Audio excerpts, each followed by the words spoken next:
lá. E essa é uma das iniciativas que nós vamos fazer agora. Chama Lições dos Líderes, né? E essa iniciativa ela é muito interessante, porque ela tem um objetivo bem legal. Olha só.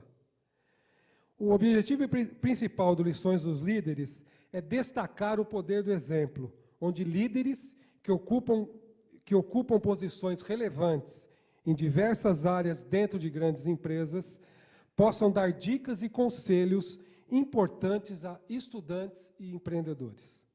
Dessa maneira, estaremos oferecendo a vocês que estão aqui e que nos assistem ao vivo pela internet, a oportunidade de um executivo responder suas dúvidas e curiosidades, anseios e receios do mundo corporativo, para que valores e princípios sejam transferidos a todos vocês.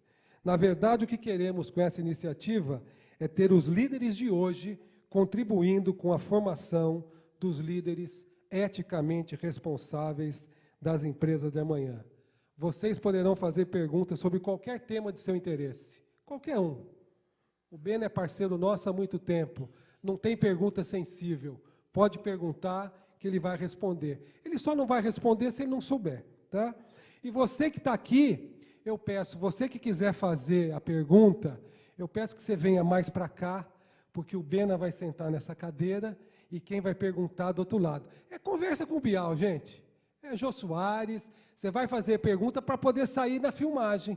Não precisa ficar com vergonha. Se tiver vergonha, avisa, eu vou levar o microfone aí. Você pode fazer a pergunta que quiser, e quem nos assiste também, manda no e-mail diretoria@eticanosnegocios.org.br. E o executivo que vai ser sabatinado por vocês já esteve aqui. É o Antônio Carlos Correia Benavides, o Bena, que é o gerente da auditoria interna e coordenador do Comitê de Ética da ENGIE Brasil Energia. Ele vai se apresentar para vocês. Enquanto isso, quem vai fazer a primeira pergunta? Quem que é o corajoso? Ó, vai ganhar um livro e 2 revistas, hein?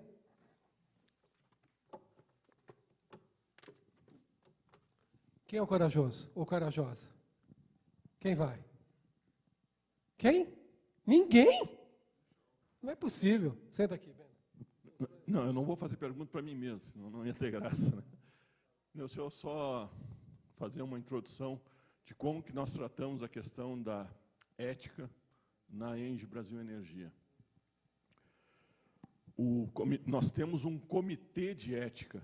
A ética ela é tão importante que a diretoria executiva, em julho de 2002,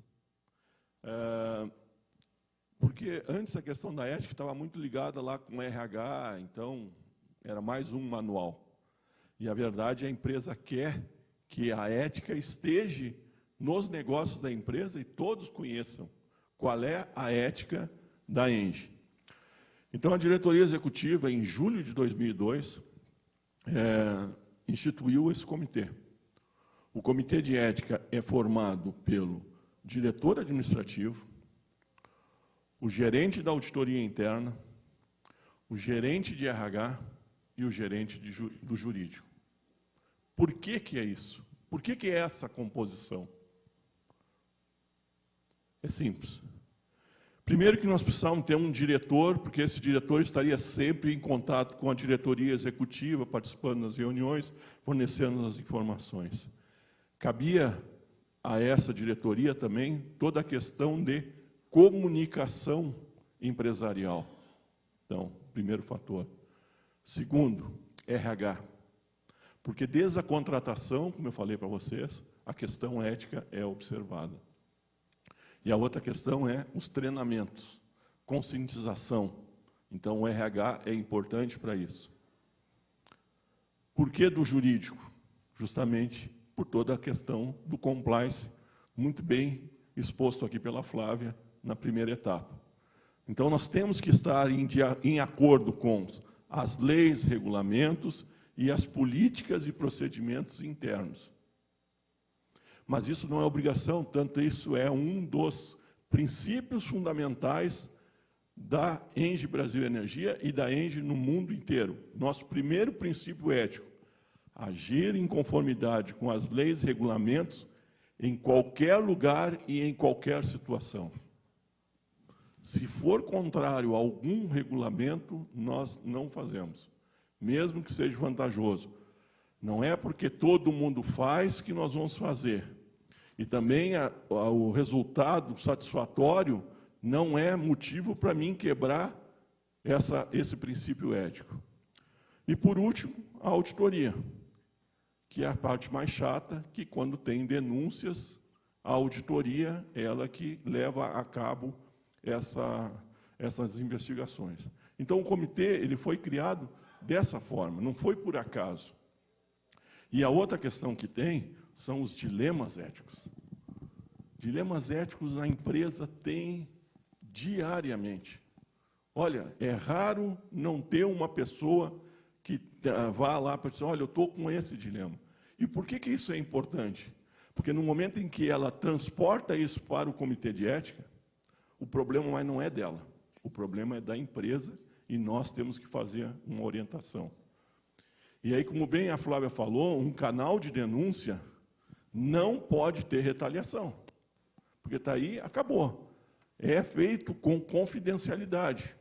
O anonimato, ele é assegurado. Tanto é que, se você entrar no site da empresa, tem um campo lá, onde está te pedindo teu nome, telefone, endereço, mas isso é para que a gente possa fazer o retorno da mensagem que chegou, que pode ser resultado de uma investigação. Mas se essa pessoa não fizer isso, e só escrever a mensagem, ela chega para o comitê de ética. Então, isso é muito importante. A gestão ética ela é muito importante. A questão que eu estava comentando com um colega que é de um banco de investimento. Primeiro ato que se faz na empresa. Chegou na empresa, você vai para o RH, passa naquele primeiro dia de integração, e um dos pontos a ser comentado é qual é a nossa ética. Como é que nós queremos que você atue? Por que a gente faz isso? Porque a empresa tem valores. É lógico que essa pessoa já passou por um processo de seleção, a empresa já identificou se esses processos estão compatíveis com os nossos, mas nós temos que dizer. Então, a Flávia apresentou aqui, falou daquela questão de um almoço de negócio. Pode ou não pode? A empresa tem uma regra disso e disciplina isso. Como é que deve ser feito? E por que ela faz isso? Porque senão você coloca a sua ética em relação à ética da empresa. E não é isso que ela quer. Não pode ser isso. Então, nós temos que agir em conjunto. Veja, eu sempre costumo dizer que até a terceira, quarta referência da pessoa vem a empresa onde você trabalha. Então, não desassocia. Não se desassocia a ética da empresa onde você trabalha. Então, essa é a questão da ética. E hoje, se você chegar lá na empresa, todos receberam o código de ética, todos sabem onde é que está o código de ética de forma eletrônica no site, todos sabem dos principais testes, todos passaram por treinamento, todos passaram por conhecimento do código de ética, todos têm conhecimento sobre o canal de denúncia, todos sabem quem é o comitê de ética da empresa, e o comitê de ética aparece e vai de áreas em áreas, fazendo, às vezes, treinamentos presenciais. Me esqueci de dizer que, depois de passado esse primeiro dia, que é onde ele já recebe o código, claro que aí está recebendo uma série de informações, quando a empresa junta mais ou menos 20 empregados novos, isso demora mais ou menos uns 2, 3 meses, quando ela consegue criar um grupo, ela pega esses empregados, da onde eles estejam, no Brasil inteiro, e traz para um local, e eles ficam 2 dias só recebendo as informações em um treinamento direto, então, sobre o nosso fundo de pensão, sobre os benefícios médicos que a empresa proporciona, sobre a questão de vale alimentação, de vale transporte e de ética. Sempre vai um membro do comitê de ética falar com as pessoas. Para quê? Para dar a confiança para eles. Para dizer que o comitê de ética está lá para ajudá-lo. E se por um acaso ocorrer uma denúncia, infelizmente, e aí eu trago muito o que o Karnal traz, né, que é vocês conhecem, ele trabalha acho que na Bandeirantes, de vez em quando fala, ele é um filósofo, teólogo, e ele diz, porque a ética, claro, nós temos que fazer essa questão da conscientização, mas, infelizmente, quando há um desnível, ou um desvio, desculpe, um deslize, um incidente ético, a empresa tem que agir. A Flávia comentou aqui com vocês, eu conheço, perfeito, programa de compliance da Siemens. Perfeito. Não tem o que tirar, e sempre sendo atualizado. É o nosso benchmark, é um ponto de referência onde nós temos. Mas a Siemens teve alguns problemas. E quando eu falo o nome de alguma empresa aqui, eu não estou falando por desmérito. Por quê? Porque as normas elas existem, mas a fraude ela pode ocorrer, a corrupção ela pode ocorrer, porque são pessoas. E aí, trazendo para a minha questão do meu trabalho profissional, eu falo para vocês, sempre nós aplicamos o triângulo da fraude, e ela ocorre. Não sei se vocês conhecem, mas o triângulo da fraude é feito pela racionalização, ou seja, é uma pessoa que é racional, sabe o processo, como funciona, sabe os controles que existem, e ele fica esperando uma oportunidade, que é movida por uma pressão. A pressão pode ser, eu estou passando uma dificuldade na minha vida, estou com um problema de saúde na minha família, ou eu quero ter uma vida que eu não tenho condições de suportar. São várias as pressões. E a racionalização é quando ele começa, como a Flávia falou aqui, não, mas isso aqui é muito pouca coisa, a empresa não vai ligar, olha o faturamento que a empresa tem com isso aqui não vai acontecer, se eu fizer isso aqui não vai acontecer nada, ninguém vai ver. E aí é que a gente faz aquelas famosas questões. E se for descoberto? Como é que você vai se comportar? Como é que teus amigos vão te tratar depois lá na rua? O que vai acontecer se o Comitê de Ética instaurar uma comissão de sindicância? E o importante, você conseguiria falar isso para sua mãe sobre o ato que você fez, que é o principal, a família? Então, é nessas questões que têm que ser colocadas, para justamente as pessoas identificarem isso. Porque quando ocorre uma fraude, um suborno, o que é mais prejudicial para a empresa? De repente, nem é a questão de lucratividade, rentabilidade, é reputação, é a imagem, é como a empresa é vista. E são vários os casos. Quantos de vocês não conhecem uma determinada marca de roupa que usava trabalho escravo?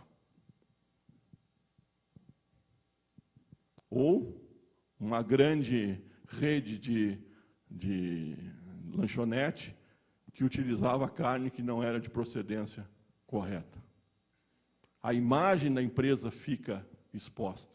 E aí você tem que fazer todo um processo para recuperar essa imagem, o que não é fácil. Mas vamos lá. Bom, senão eu vou começar a falar você muito pode aí. sentar aqui na sua cadeira, fica à vontade. E agora, como eu prometi, o Kaique, que é do curso de ADM, do quarto semestre. Não, você vai fazer, mas depois dele. Um minuto só e já te chamo. Não, você pula a feira, espera aí. O Kaique, pode vir para cá, Kaique. Você foi o primeiro corajoso, vai ganhar um livro e 2 revistas. Perderam, viu? O Kaique ganhou. Kaique, senta ao lado do Bena, você vai fazer a sua pergunta. Depois você vem, e quem quiser vir, vem para frente para sair aqui. E depois já tem pergunta lá da internet para o Bena. Fica à vontade. Oi. Bom, primeiramente, é um prazer conhecer o senhor. E eu queria fazer, na verdade, 2 perguntas. A primeira delas é se é difícil numa empresa tão grande não ter esses casos excessivos, esses casos de antiética, né? Eu queria saber se na sua carreira você já passou por um caso de antiética, onde você teve que lidar como gestor, E se é mais difícil lidar com alguém que traz do mercado esse feeling de antiética, ou aquele que desenvolve na empresa essa... Não, seguidamente nós passamos por isso, tá? Infelizmente, isso faz parte da vida humana. Só que se esquece tudo. Então, quando nós vamos fazer uma questão de uma investigação ética, o primeiro ponto que se olha é o conflito de interesse. Aquela pessoa jamais pode ter contato com ela, porque ela pode ser influenciada pela amizade, no tocante a isso aí, né? Agora, você sempre tem que fazer a investigação da forma mais isenta possível. E como é que nós fazemos lá na empresa? Nós montamos uma comissão de averiguação, conduzida por algum auditor. Por quê? Porque ele tem as técnicas de investigação. E mais 2 pessoas. Uma da área onde ocorreu o fato, não da área, da função, desculpe.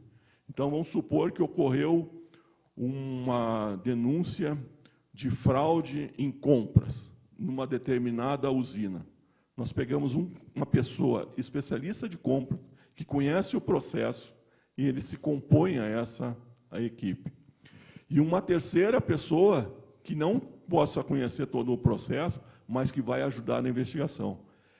Esse grupo, ele vai a campo e levanta fatos, unicamente fatos, e emite um relatório, que vem ao Comitê de Ética, e aí cabe ao Comitê de Ética, com base nos fatos abordados, identificar as punições ou arquivamento do processo, se for o caso. A tua segunda pergunta era sobre se isso era... Se é mais difícil lidar com alguém que desenvolve essa antiética na empresa ou que traz ela do mercado? É os dois. Os dois. Porque antiética não adianta. Se não é ético... esqueci de dizer para vocês. Nos nossos contratos com fornecedores, existe a cláusula de ética. E é interessante isso, porque a Engie Brasil Energia, aquela que aparece com as grandes usinas ali, nós somos tomadores de serviço. Na verdade, as pessoas prestam serviço para nós e nós entregamos a energia para a sociedade. Então, nós tomamos serviço. Só que agora nós estamos no ramo de serviço, estamos prestando serviço, ou seja, vendendo a energia. Tá? Então, por exemplo, se uma determinada empresa, vou citar aqui, por exemplo, a Volkswagen, nós somos fornecedor de energia para a Volkswagen, nós temos que assinar o contrato deles e dizer que estamos em compliance com o código de ética deles, que é semelhante ao nosso. Vai variar em alguns aspectos. Brindes, hospitalidades, questão de canal de denúncia, se ele é interno, se ele é externo, mas ele é igual. Só que o prestador de serviço, aí trazendo para o nosso caso, ele entra na minha cadeia produtiva. Então, por exemplo, o meu código de ética da minha empresa é tolerância zero em relação a trabalho infantil. Se por um acaso, num trabalho nosso executado nessa empresa, ou uma denúncia ocorrida na grande imprensa, nós podemos romper o contrato, porque ele não está seguindo as nossas diretrizes éticas. Legal? Obrigado.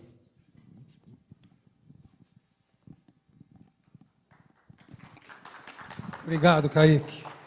Ô, Bena, eu vou aproveitar, chegou uma pergunta aqui da Maiane Souza, do curso de Administração da Faculdade do Estado do Maranhão, FACEM.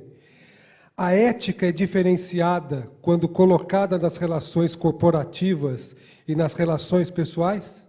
Não. Não. Não é.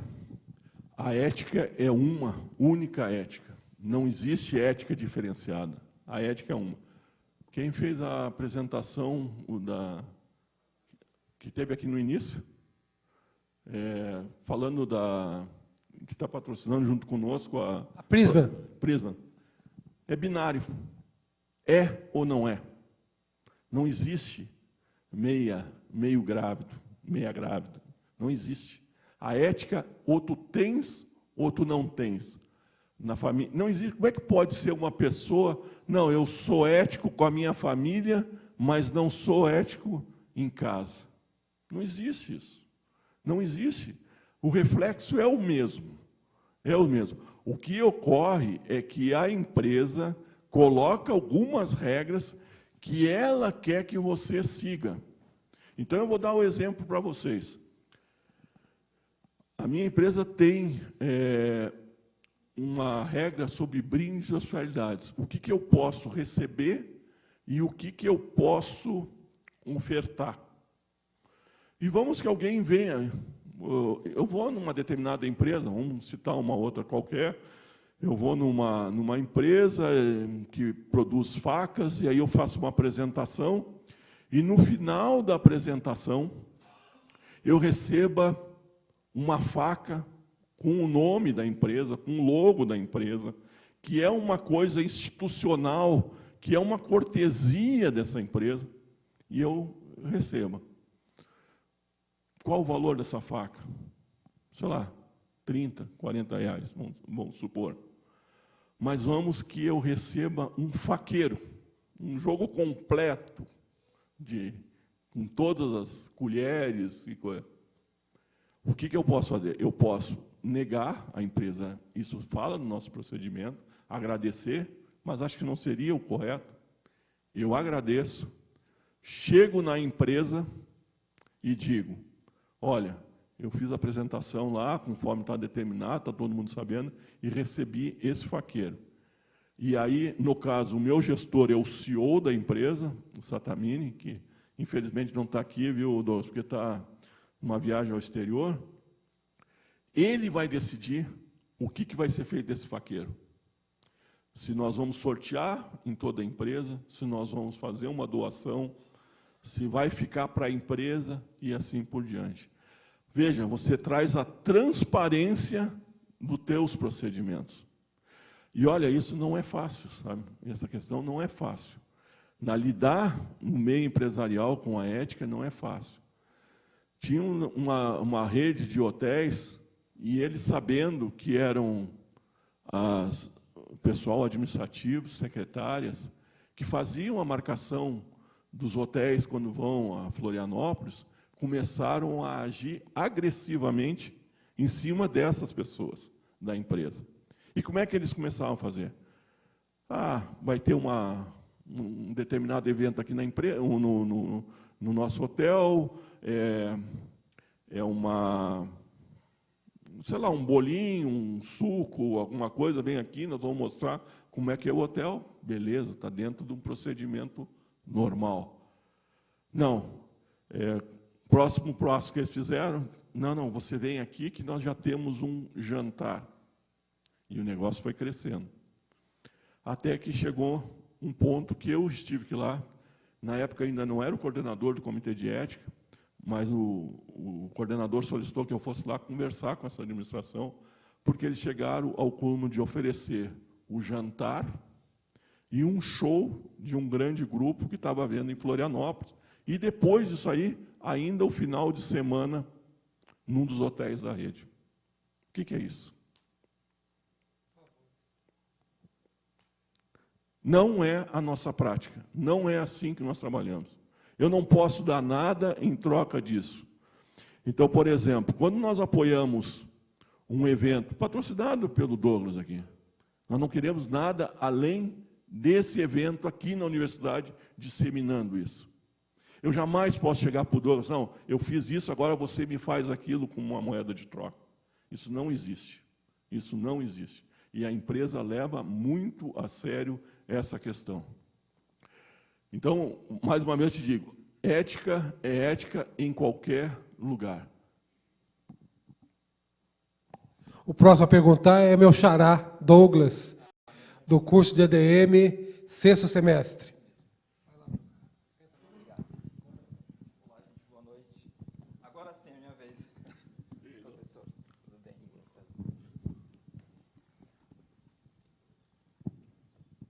Bom, professor, boa noite, primeiro, todos que estão aqui presentes. Agora, eu gostaria de saber como surgiu a ética na sua vida, primeiramente. Por favor. É uma boa pergunta. A ética surgiu com os ensinamentos da minha família. No momento em que eu tenho meu pai e minha mãe como referência, eu tenho a ética. A ética é tudo aquilo que eu faço para o bem, certo? Vou te dar um exemplo. Eu sempre gosto de fazer com um exemplo. Eu estou vindo, eu estou num hotel aqui perto, eu estou vindo aqui para a FEI. E quando no momento ali ocorreu de vamos dizer que um motoqueiro, isso é hipotético, ele caiu e teve um acidente e ele caiu. E nós éramos o carro que logo vinha atrás, eu estava com um taxista, e nós descemos para socorrer o motoqueiro. Quando ele está caído ali e tal, nós conseguimos, vamos chamar, ninguém toca nele, claro, chamamos a ambulância chega, e o taxista que está junto ali vai junto com ele lá. Quando eu vejo, do lado da moto, tem um Rolex caído no chão, que era desse motoqueiro. Está na minha opção de pegar, botar no meu bolso e não falar nada, ou simplesmente ir lá entregar, porque isso não me pertence, isso não é meu, isso é daquela pessoa.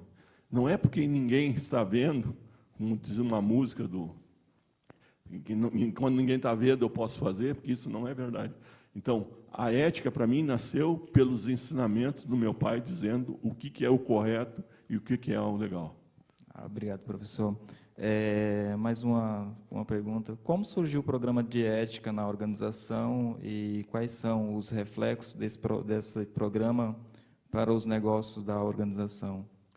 Boa pergunta. Nós somos uma empresa multinacional. O programa de ética se fortaleceu com base num processo que ocorreu nos Estados Unidos, que é a famosa Sarbanes-Oxley, que é em função dos escândalos da Arrow e da WorldCom. E aí nós tivemos que não só dizer que nós éramos éticos, mas provarmos que nós somos éticos. E aí, interessante, Flávio, naquele mapa que tu colocaste da corrupção, nós temos que mostrar isso aí todo dia para a França. Todo dia nós temos que dizer que, apesar do país estar nessa condição que apresenta naquele gráfico, nós agimos conforme os procedimentos estabelecidos pela empresa. Então, o programa de ética da empresa ele é importante no momento em que isso agrega valor ao processo. Você não tem denúncia. Se houver uma denúncia, nós temos que apurar. Nós não estamos isentos, isso que eu volto a dizer para vocês. Nós temos um programa fortalecido, robusto, mas é aquilo que eu digo, a empresa é feita por pessoas. Por isso, é tão importante, num programa de compliance, quanto se faça os testes de controle interno para ver se esses controles estão funcionando. Esse controle interno ele é feito na empresa e por agentes externos. Muito bem, obrigado, professor. Obrigado. Obrigado. Xará, obrigado. Ô, Bena, nós temos uma pergunta aqui que vem do Rio de Janeiro, da UVA, do Diego Lomenzo, do curso de ADM. Hoje em dia, em tempos de maior utilização das redes sociais, os dilemas éticos que o ser humano enfrenta têm mudado? Não, parece que ele escutou o que eu estava falando com a Flávia aqui, né? Essa questão das redes sociais, ela incrementou a ética. A tua própria história, Douglas, ela ganhou a amplitude em função da rede social. Ela é muito importante. E a rede social você tem que agir com responsabilidade. Eu vou contar um caso aqui para você, não vou dizer o nome das pessoas, mas ocorreu dentro da empresa. Tá? Um determinado colega, na sua página, numa mídia social, fez uma brincadeira, fazendo uma paródia com um fornecedor estratégico da empresa. Então, ele pegou lá e colocou, e se tal coisa vendesse isso, você ia pedir isso. E demorava muito e nunca resolvia o problema dele. E ele contou uma paródia lá. Beleza. Assim como a Engie faz, esse grande fornecedor nosso estratégico também faz um controle de mídia e ele tem que saber o que estão falando dele, seja a mídia positiva e seja a mídia negativa. E, lógico, que as redes sociais são um dos elementos. E aí estava lá, aquilo.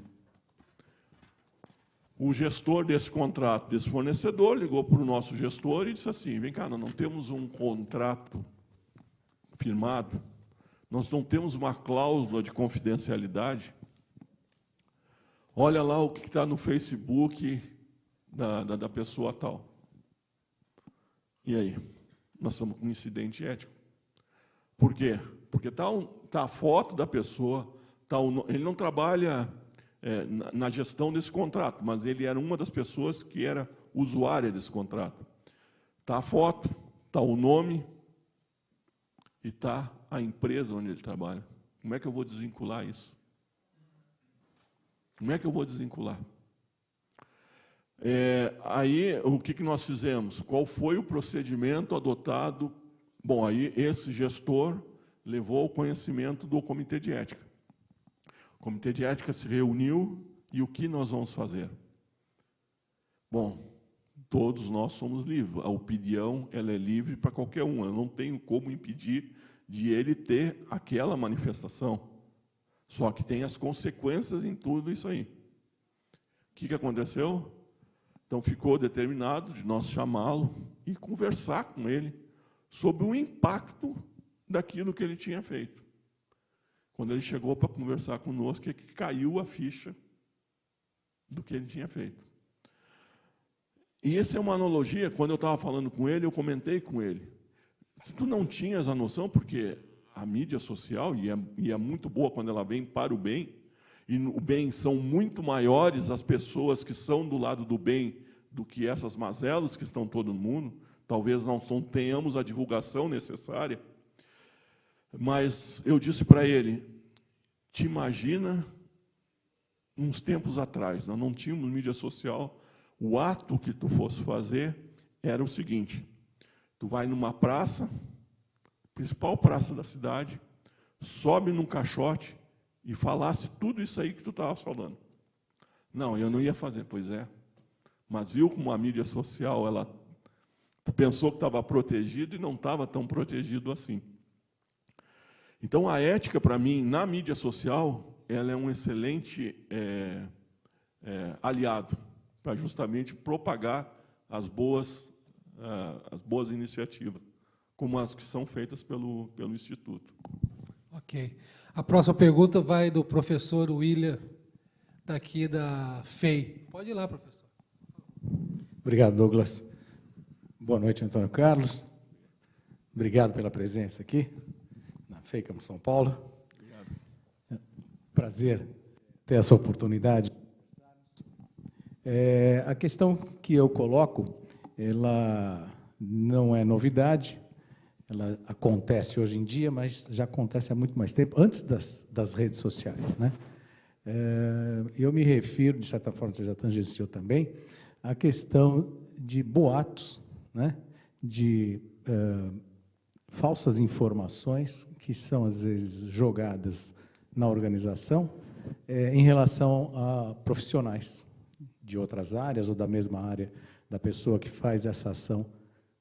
Então, plantar boatos, que às vezes podem denegrir a imagem de um profissional, pode ser extremamente ruim, prejudicial mesmo para as pessoas, né, do ambiente de trabalho.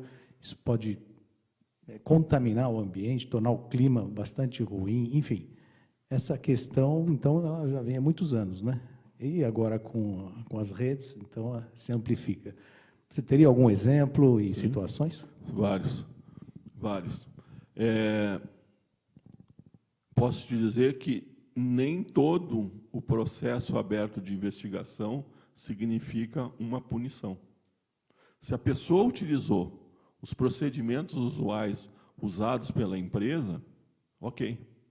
Ela fez conforme nós estávamos esperando, desde que ela tenha feito com a ética e a integridade. No momento que ela fez sobre isso, ela não tem o que temer. Ela sempre tem que colocar isso em pauta. Deixa eu só falar uma questão sobre o canal de denúncia. Esse é um poderosíssimo instrumento, mas ele tem que ser usado com responsabilidade. No nosso caso lá, eu comento isso com o pessoal. Isso vai demandar um trabalho.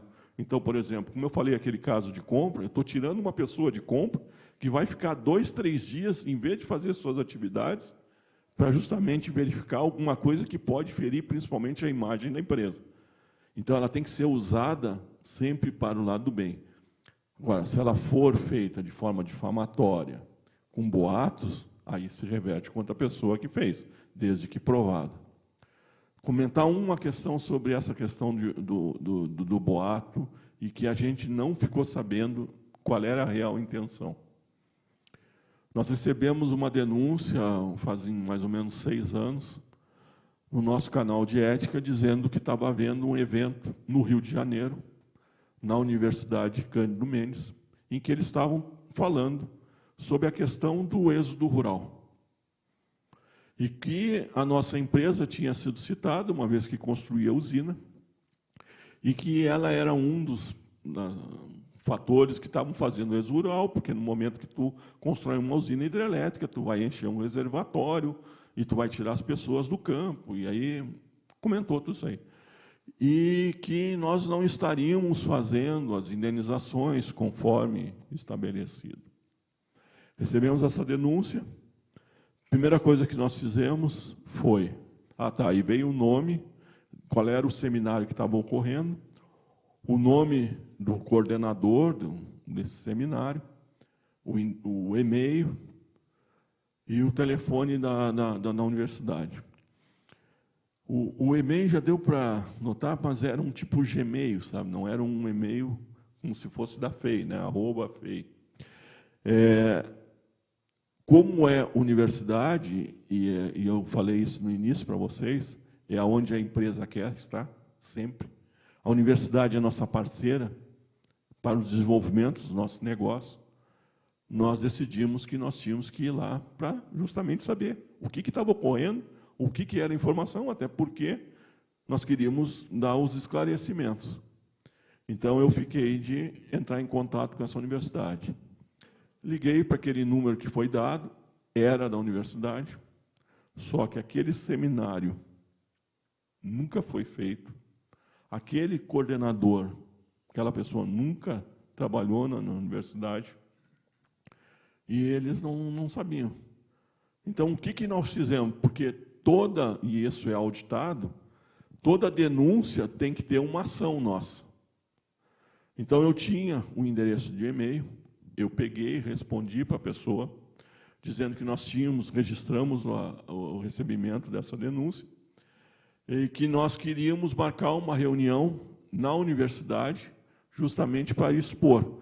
E queríamos saber aonde é que era o dia, o local, que nós iríamos lá para dizer como é que era a nossa metodologia de indenização. Nunca veio a resposta. Nunca veio a resposta. E a gente não sabe o que era. A pessoa queria uma resposta, mas a gente não sabe o que era que estava atrás disso aí. Então, quando a pessoa faz uma denúncia, isso que tem que ser levado em consideração, é como ela vê o processo. Ela não tem a noção do processo como um todo. E pode ser que a ideia dela não esteja correta. Então, é responsabilidade do Comitê de Ética responder para essa pessoa e dizer, olha, foi feito esse procedimento, foi feito dessa forma, foi feito assim, e o resultado que se chegou foi esse aqui. Mesmo que não haja punição. Muito importante ressaltar, no nosso Código de Conduta Ética, lá está escrito que se por um acaso ficar comprovado um deslize ético, um ato, uma violação, quais são as penalidades que podem ocorrer, tanto para o empregado, que vai desde a advertência até a demissão, como para quem presta serviço para a empresa, que pode ser uma advertência, uma multa, romper o contrato, e, se for o caso, com dano, inclusive uma ação legal. Está ótimo. Muito obrigado pela resposta. Obrigado. Obrigado, professor. Bom, nós não queremos... Mais alguma pergunta aqui do auditório? Nenhum corajoso ou corajosa? Tem, professor? Então, vem cá.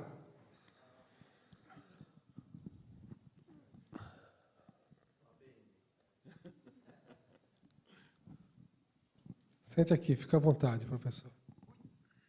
Obrigado. Ok, tudo bem? Prazer em conhecê-lo. A minha questão é a seguinte: existe limite para a ética?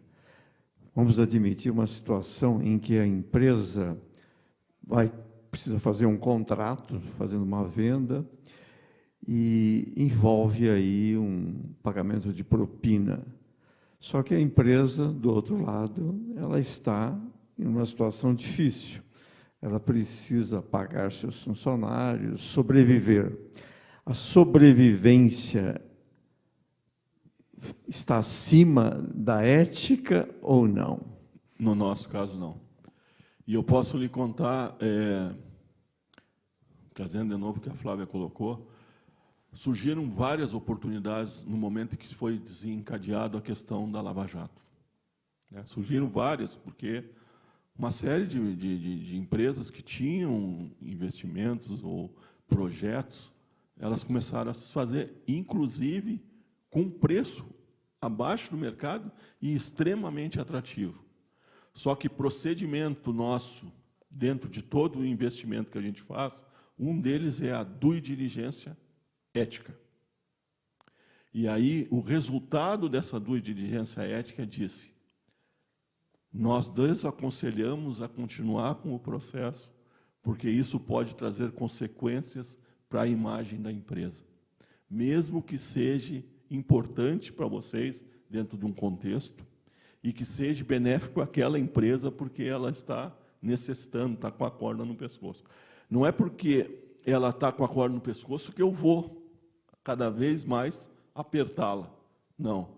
Esse é um outro ponto importante, só para pegar uma outra questão, é a questão, quando tu vais ao mercado, é a competição. Não pegue preço extremamente baixo. Porque quando a empresa vai para o mercado, ela sabe quanto custa o serviço. E aí ela tem aquela margem, 10 para mais, 10 para menos, e começa a ver. Nós não somos empresa estatal, onde a questão do custo ele é o preponderante. Claro que o custo é importante, mas não é o preponderante. Nós olhamos a qualidade. E se essa empresa tem algum problema de fornecimento aonde ele está, aquela questão da lei anticorrupção ali, ela é muito importante para nós. Porque no momento que eu contrato ela e ela faz um ato em ofensa àquela lei, eu sou demandante do trabalho. Está entendendo? Pegar uma empresa que esteja com muitos processos trabalhistas, que tu vê que ela está argolada, o que acontece? Ela vai prestar o serviço dentro de uma usina nossa. Aí ela não começa a pagar os empregados. Nós temos lá uns procedimentos que, se ele não comprovar que foi feito pagamento para os empregados, se ele não recolheu o fundo de garantia, o INSS, eu não pago para justamente me garantir. Por quê? Porque se for para a Justiça do Trabalho, o juiz vai chegar lá e dizer assim: para quem era o serviço? Aí ele vai dizer: não, era para a Engie. Então você deveria ter escolhido melhor o seu fornecedor, porque o empregado trabalhou. Então você vai pagar para ele. Você assumiria, por exemplo, não, eu fecho a empresa e não transijo com a ética? Eu sim. Eu tenho a ética por convicção. Eu acho que é isso que eu quero dizer. Eu tenho a ética porque eu creio que isso agrega valor ao meu negócio. Infelizmente, o mundo é competitivo. Se eu não tenho condições, eu não posso, eu não devo transgredir a ética. A ética, para nós, ela é um balizamento acima. Porque nós temos isso como ética por convicção. Muito obrigado. Obrigado. Muito obrigado, viu? Bom, eu não quero estender mais do horário, era para terminar às 10, já são 10h10.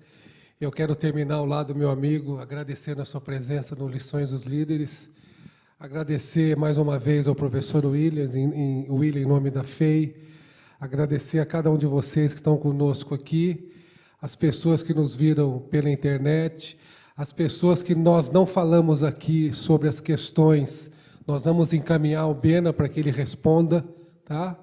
E amanhã nós vamos ter um dia bem bacana, vai ter uma palestra sobre não existe ética nos negócios, depois nós vamos ter um case da Prisma, e o presidente da Prisma, o principal executivo da Prisma aqui no Brasil vai estar aqui falando sobre a importância de conduzir os negócios de maneira ética, fazendo o que é certo. Então, amanhã é uma noite bem bacana, eu aguardo vocês aqui às 7h30 e vocês que nos assistem ao vivo às 7h30. Obrigado a todos, boa noite. Tchau. Eu posso fazer uma pergunta lá amanhã? Pode, então manda tá e-mail bom. para mim que eu faço. Não, porque seria a minha vingança, né? Valeu, boa noite a todos, um abraço.